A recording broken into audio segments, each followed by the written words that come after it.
पत्नी वही जो पिया के मन भावे। अगर पति कुछ कहे तो पति के साथ हमेशा खड़े रहना चाहिए। पति पत्नी दोनों जीवन संगिनी होते, दोनों विवाह भी होता है तो उस समय वचन भी भरवाए जाते हैं। हर काम में चाहे सुख हो या दुख हो, हर वक्त पत्नी को पति के साथ खड़ा रहना चाहिए और पति को पत्नी के साथ खड़ा रहना चाहिए।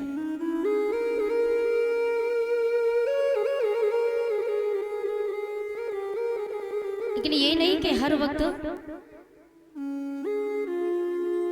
आजकल देखा है मैंने कलयुग चल रहा है भैया, और कल का दिन सबको पता है कि कल करवा चौथ है।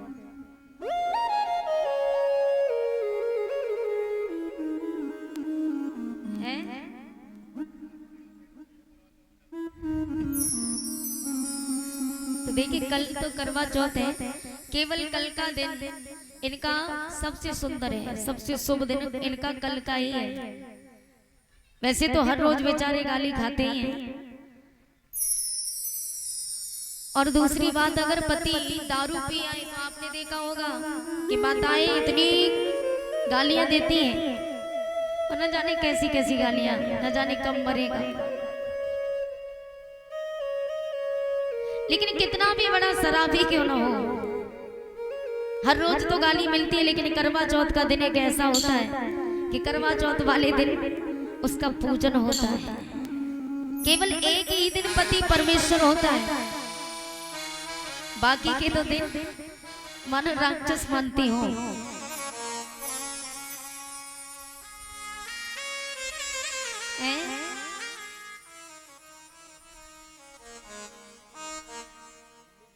देखा होगा भैया, पहले के जमाने में पत्नी पति की बात मानती थी, पति जैसा बोलता था वैसा ही पत्नी किया करती थी। लेकिन आज उल्टा हो गया है, आज पति पत्नी का गुलाम बन करके बैठा है।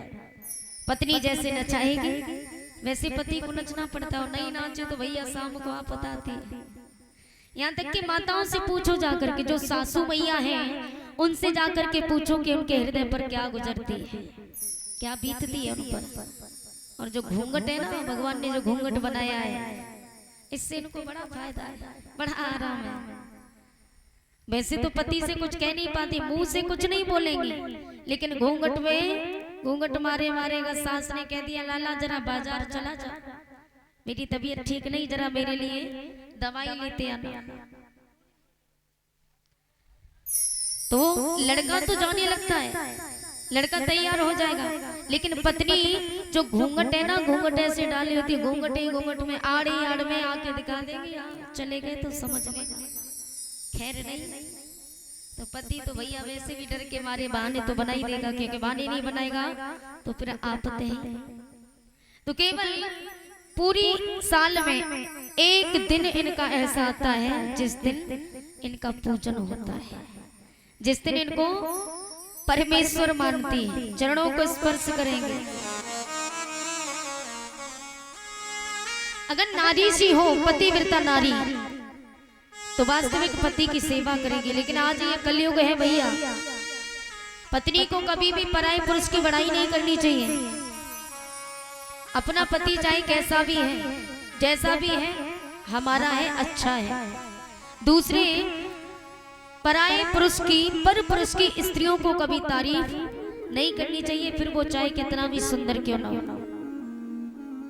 सिर्फ एक बार तारीफ करनी चाहिए जिस समय उसके सिर पे मोहर रखी, क्योंकि उस समय वो भगवान श्री रामचंद्र का स्वरूप होता है, तो उस समय तारीफ करनी चाहिए, वरना कभी भी पर पुरुष की स्त्रियों को तारीफ नहीं करनी चाहिए। लेकिन आजकल की पत्नियां, फलाने का आदमी बड़ा अच्छा, लेकिन तुम ताने मारती हैं।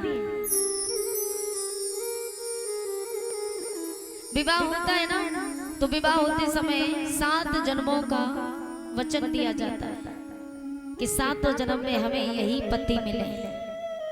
वचन भरती हो ना, लेकिन 7 जन्म के तो छोड़ो, एक जन्म ही नहीं निभा पाती हो। 7 जन्म कैसे निभाओगी? पहले एक जन्म निभाओ। यहाँ तो देखा है हमने, जो स्त्रियां, कुछ स्त्रियां हैं ऐसी, बुरा मत मानना, बहुत सारी स्त्रियां हैं ऐसी जो पति को छोड़ करके, भगवान श्री कृष्ण ने गीता में कहा था कि मैं अगले जन्म में उन्हीं स्त्रियों को वेश्या बनाता हूँ, जो स्त्रियां पति होते हुए भी पर पुरुष से संबंध रखती हैं, ऐसी स्त्रियों को मैं अगले जन्म में वेश्या बना करके भेजता हूँ। तो वो स्त्रियां अगले जन्म में कर्मों के अनुसार वेश्या बनती हैं। तो पति के होते हुए अब जब विवाह होता है तब तो वचन भरती है भैया 7 जन्म यही पति मिले, 7 जन्म में यही पति बन करके आए। तो एक जन्म तो निभा नहीं पाती, एक जन्म में यहाँ तक कि पति की जो लंबी आयु के लिए व्रत रखा जाता है। सच बात तो ये है कि ये एक परंपरा है, इससे पति की आयु नहीं बढ़ती है, ये एक परंपरा, ये एक त्योहार है। अगर पति की आयु बढ़े वास्तविक तो स्त्रियां हर साल व्रत रखती हैं। फिर भी भगवान किसी किसी को विधवा बना देता है। कुछ लोग होते हैं जिस दुनिया को समय से पहले छोड़ करके चले जाते हैं। यदि पति की आयु बढ़ानी है तो पति को खुश रखना सीखो, पति की सेवा करो, पति की आज्ञा का पालन करो। यही पतिव्रता धर्म है, यही धर्म है।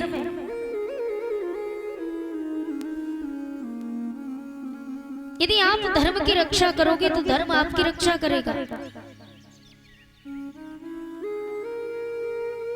धर्म रक्षे रक्षता, यदि तुम धर्म की रक्षा करोगे तो धर्म तुम्हारी रक्षा करेगा। पति की आयु तभी बढ़ेगी जब आप उनके सुख दुख में साथ दोगे। पति क्या कह रहे हैं, सेवा करोगे तभी पति की उम्र बढ़ेगी। आप खुद दुख देते हो तो कैसे उम्र बढ़ सकती है? बोलिए गोविंद भगवान की। बल्कि भगवान से, दुनिया वाले से ये कहो कि भला है बुरा है जैसा भी है, मेरा पति मेरा देवता है। आपका पति ही परमेश्वर होता है। लेकिन यहाँ मैया जो धुंधली है, धुंधली पति को गालियां देना, यहाँ तक कि कभी कभी पति पर हाथ उठाने पर हावी हो जाती। आत्मदेव बड़े दुखी हो गए और दुखी होकर के पुत्र ना पा करके जंगल में मरने के लिए चले।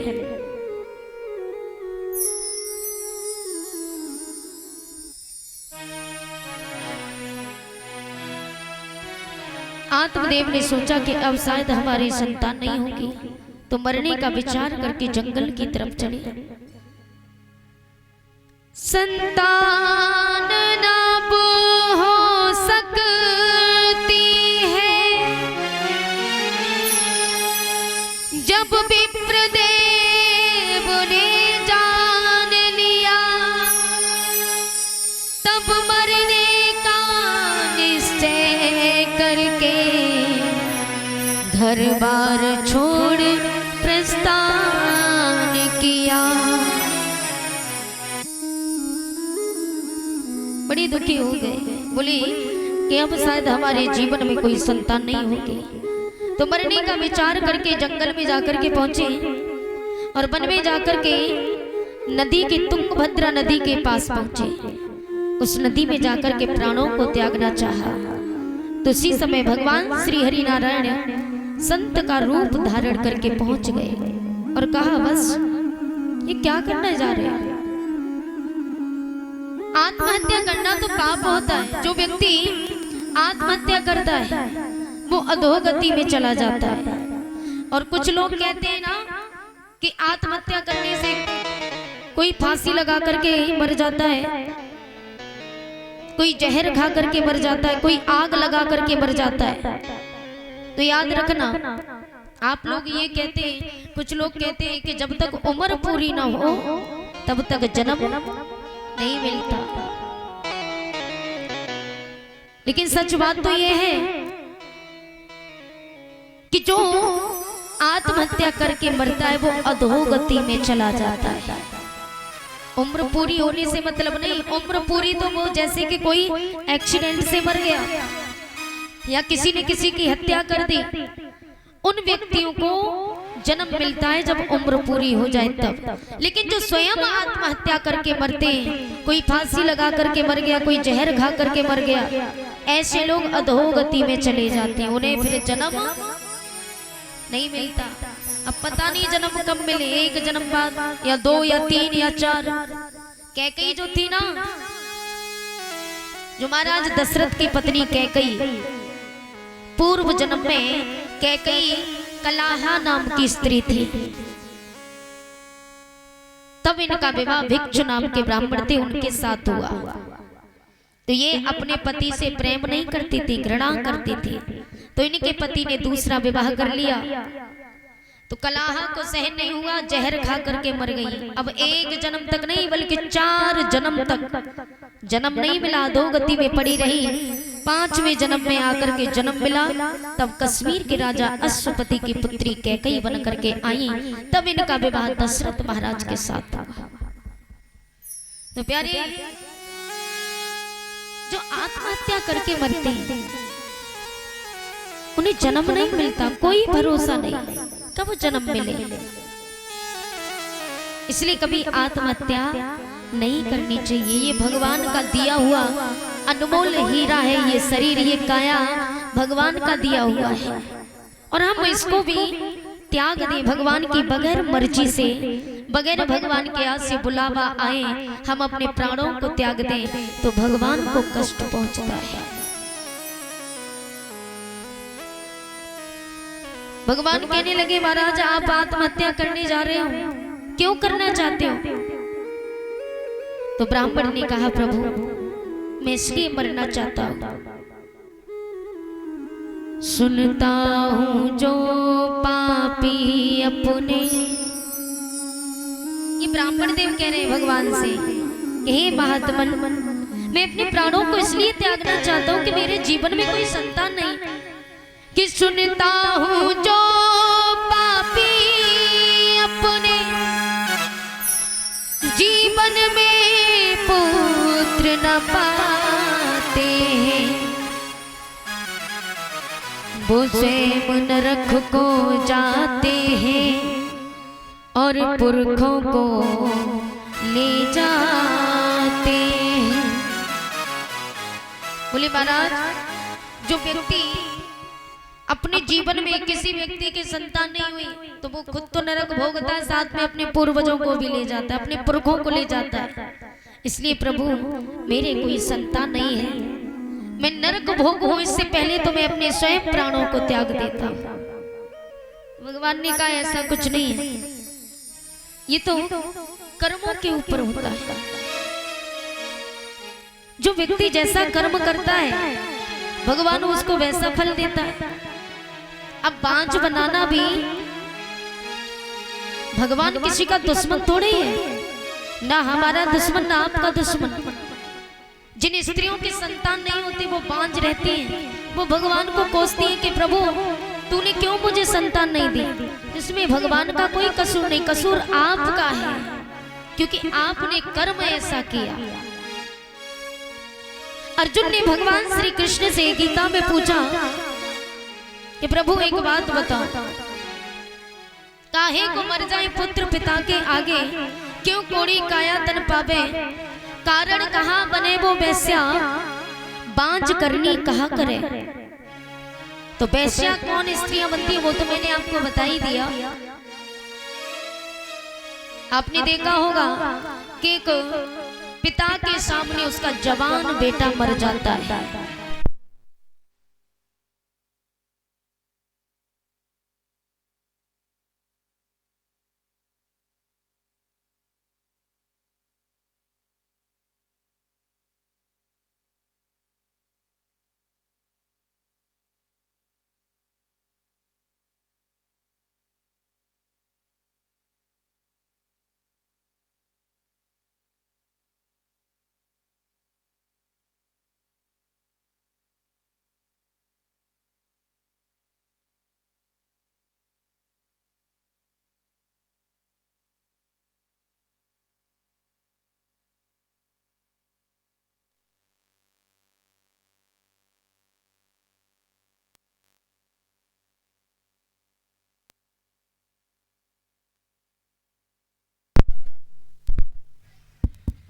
श्री राधे बोली गोविंद भगवान की जय जय श्री राधे श्याम।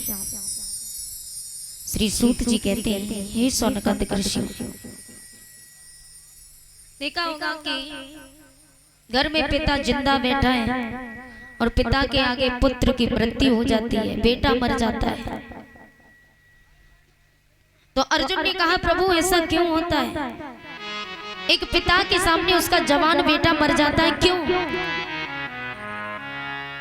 तो भगवान श्री कृष्ण ने कहा, अर्जुन ऐसा मैं उन्हीं व्यक्तियों के साथ करता हूं, जैसे कि हमने आपको 10,000 रुपए दिए, हमने आपको संभालने के लिए 10,000 रुपए दिए और हम आपसे कहें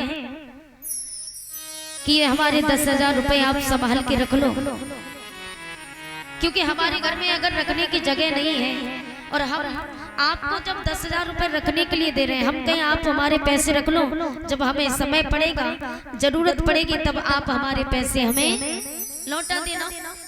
आप कहो कि ठीक है, हम पैसे देके आपको चले जाएं और फिर जब कुछ दिनों बाद हमें जब पैसों की आवश्यकता पड़ी, हम आपके पास जाएं, हम आपसे कहें कि भैया हमने आपको 10,000 रुपए दिए, वो पैसे हमें वापस दे दो, हमें बहुत जरूरी काम है। आप कहो कि भैया तूने हमें पैसे कब दिए? आप कहो कि बेईमानी कर जाओ।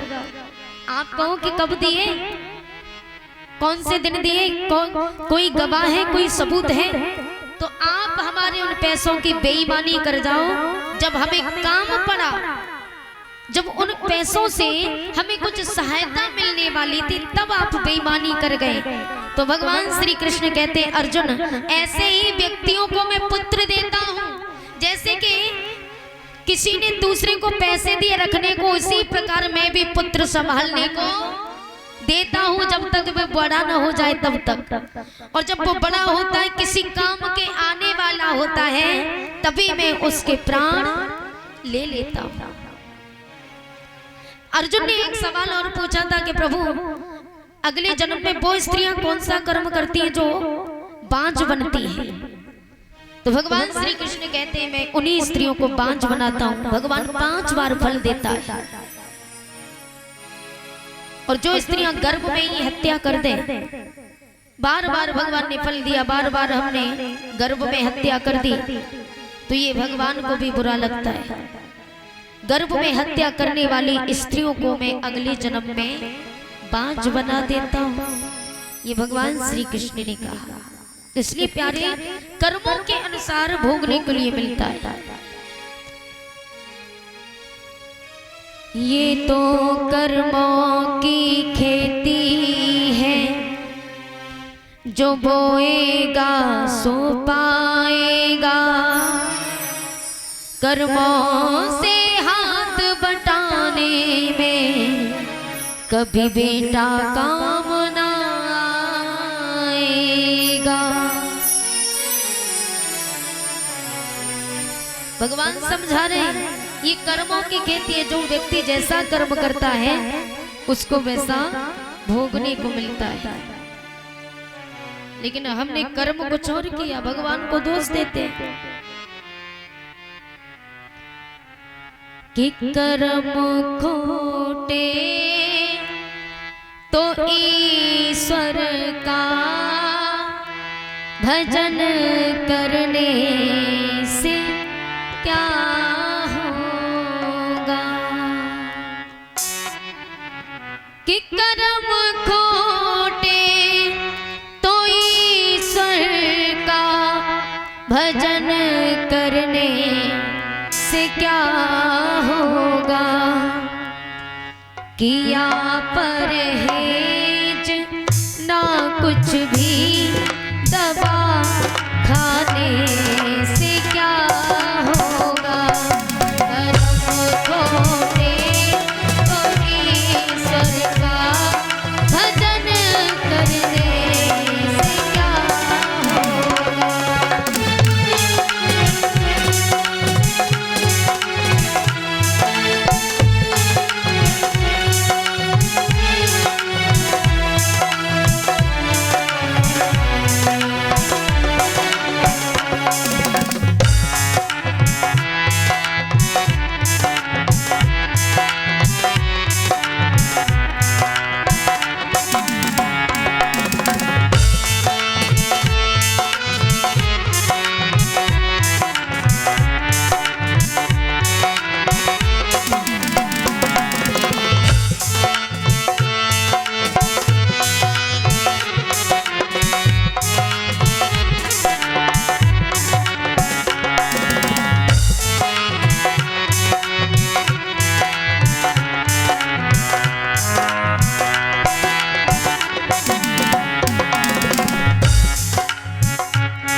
देती है जीवन को। पर एक ही ठोकर बदल देती है जीवन को। अगर किसी व्यक्ति को गलत रास्ते पर अगर चल रहा है, किसी बड़े ने समझाया ये रास्ता गलत है और वो नहीं माना, चल पड़ा, मानता तभी है जब उसे ठोकर लगती है। व्यक्ति ठोकर लगने पर संभलता है और ठोकर लगने पर भी नहीं समझा तो समय पर एक ही ठोकर बदल देती है जीवन को। समय पर एक ही ठोकर बदल देती है जीवन को। लेकिन जो ठोकर से भी ना समझे तो समझाने से क्या होगा। जो ठोकर से भी ना समझे तो समझाने से क्या होगा।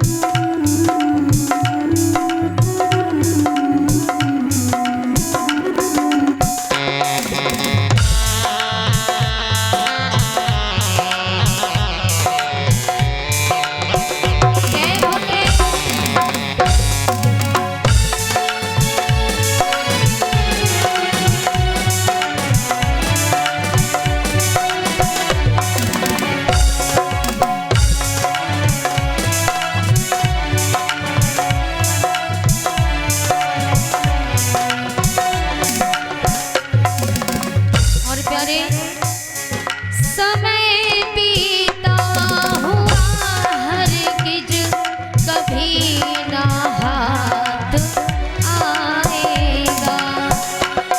समय बीता हुआ लेकिन कभी ना हाथ आएगा। समय बीता हुआ हरगिज कभी ना हाथ आएगा। लेकिन लिया चुग खेत चिड़ियों ने तो पछताने से क्या होगा। या जब खेत चिड़ियों ने तो पछताने से क्या होगा। कर्म खोटे तो ईश्वर का भजन करने से क्या होगा। बोलिए गोविंद भगवान की जय जय श्री राधे। तो प्यारे भगवान आज यही बात समझाते हैं कि हमने जो कर्म किया है उसका फल तो मिलना ही है। इस जन्म में नहीं, अगले जन्म में, लेकिन मिलेगा बस।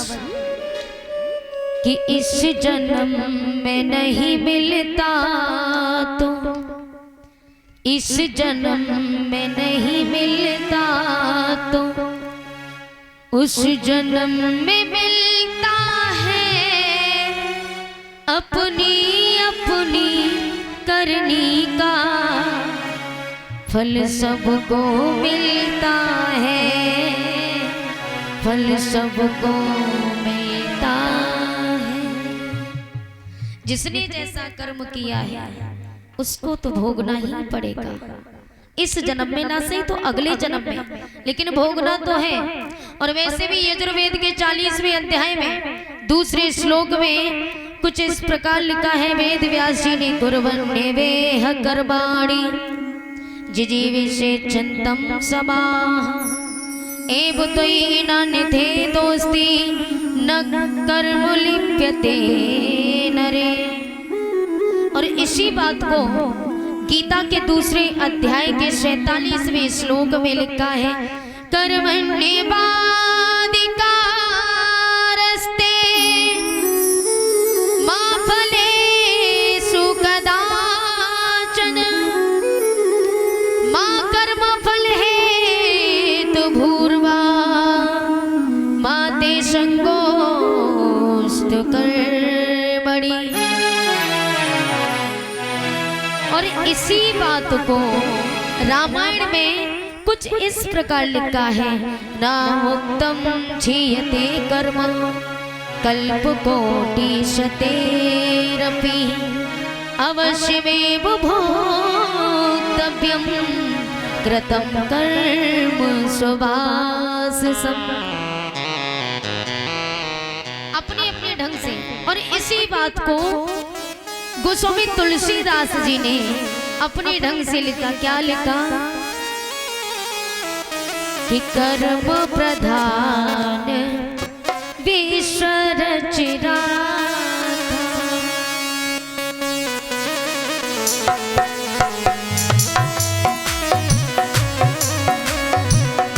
कर्म प्रधान विश्व रचना,